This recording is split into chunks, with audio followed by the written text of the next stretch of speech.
My name is Charmaine Carter, and let's see, I'm a survivor of child abuse. I grew up in a very dysfunctional family.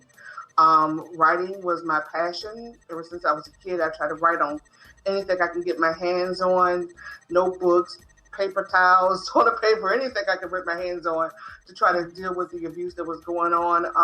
It was my outlet. It really helped out a lot. And ended up what happened is I took that channel and I started writing small books, autobiography, Black Family Lives, based on the abuse I suffered. And then I also, I took a turn. I did a nonprofit called Survivors of the Lion's Den, which helped out other people. After I got help myself, I actually had to go through a lot of stuff. I went through drug addiction, alcoholism, and then when I got help, counseling, rehab, that kind of thing. Like I said, I wrote my book, and then I decided to turn and realize a lot of people are using media to tell their stories, and a lot of kids, they don't read books anymore. They, go on YouTube or they go on the internet. So I changed my focus to get to the people who are really still suffering, and did small films, and now I'm doing a documentary talking about the abuse and stuff that I suffered. When I was a child, I was molested by my babysitter when I was about 6 years old. My mom and my father got divorced when I was about 5. So when I was 6 years old, being a child and not having a male father figure in the household, I tended to cling on to this older boy, but I was only 6, so. But he was a father figure. He told me how much he loved me and how beautiful I was and all this kind of stuff. And what ended up happening is I attached myself to him, thinking that he was a father type figure because, the hugs and loves and telling me how beautiful I was. Like I said, he raped me, molested me when I was 6. And my mother's reaction to that was unusual. Her reaction to it at me telling me at the age of 6 was, okay, so yeah, it happened. Okay, that was yesterday. This is today. And so I want you just to move forward.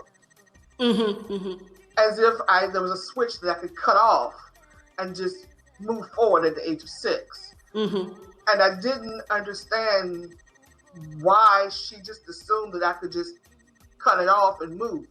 I found out that my family is a cycle of dysfunction. There are a lot of people have been in my family was abused, and then therefore in turn, became abusive themselves. So she was told to move on when she was abused, as if nothing had happened, and she wanted me to do that. But at age 6, that was not happening.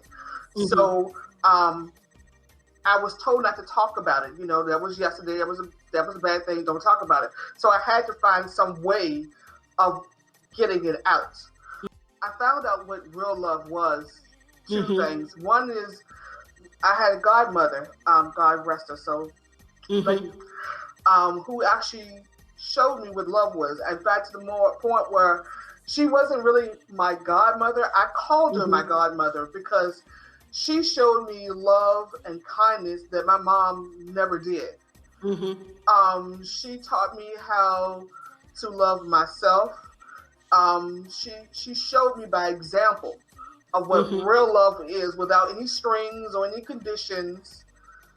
And I learned that from her, and I thank her every day that she's the reason why I still believe in God, because she came in my life when I was a teenager, when I was going through all this turmoil, and that was my only bright hope or light I had in my life. And then I had a son when I was about 21, and I finally understood what that word agape means, unconditional love.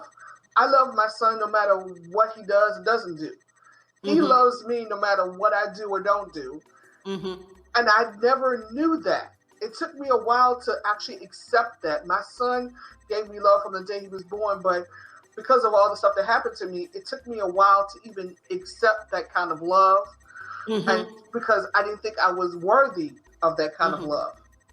We need to start healing the abuse and the pain that's inside the family, the individual people inside the family And that way we can then help out the community, the society. But if we are broken people and we go out and try to help other people and we're still broken, that's not helping anybody. We need to fix ourselves, or in the family, help fix the family, and then spread out and try to go to society and the community.